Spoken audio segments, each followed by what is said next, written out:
एक राजा था और उसकी दो पत्नियां थी। एक बहुत काली थी और एक बहुत गोरी थी। जो गोरी थी उसको अपने गोरेपन का बहुत घमंड था और जो काली थी वह बहुत भोली थी। उन दोनों में एक समानता थी कि उन दोनों को कोई संतान नहीं थी। राजा बहुत दुखी रहता था क्योंकि उसको लगता था कि मेरी भी कोई संतान होनी चाहिए। राजा अपनी दोनों पत्नियों से बहुत प्यार करता था, पर राजा की फेवरेट पत्नी गोरी वाली थी। लेकिन उसने कभी भी दोनों पत्नियों में भेदभाव नहीं किया।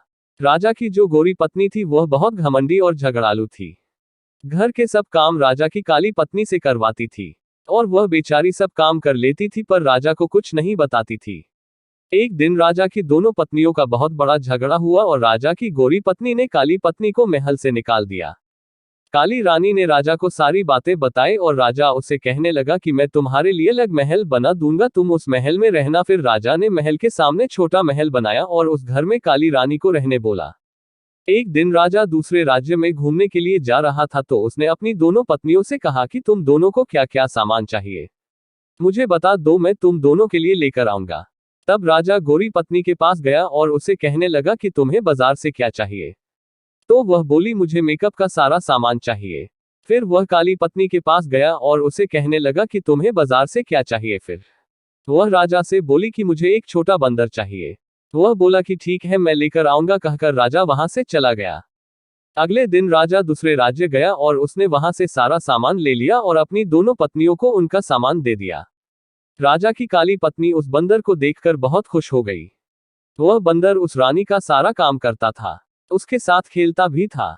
वह काली रानी उस बंदर को अपने बच्चे जैसा प्यार करती थी। एक दिन अचानक काली रानी बहुत बीमार हुई, पर उसे देखने राजा नहीं आया। बंदर को बहुत गुस्सा आया और वह राजा के महल चला गया। राजा से कहने लगा कि मेरी माँ जैसी रानी को देखने आप क्यों नहीं आए। बंदर के डांटने के बाद अगले दिन राजा रानी को देखने के लिए घर आता है। दवाएं और खाने पीने की चीजें देकर चला जाता है। वह रानी उस बंदर को बताती है कि मुझे संतान होनी चाहिए थी।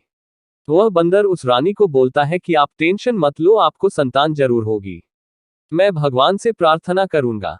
अगले दिन वह बंदर घर से गेहूं का आटा लेकर मंदिर जाता है और गेहूं के आटे को गूंदता है और उसमें 2 आंखें, 1 नाक, 2 हाथ, 2 पैर ऐसे बनाता है और भगवान से प्रार्थना करता है।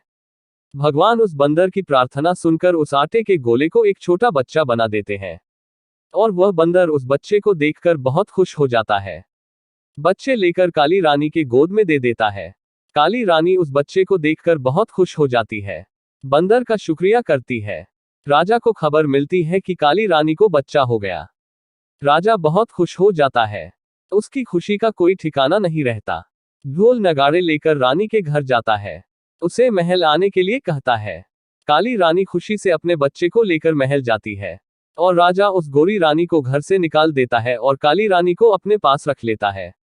इस कहानी से हमें यही सीख मिलती है कि कभी भी किसी बात का घमंड नहीं करना चाहिए।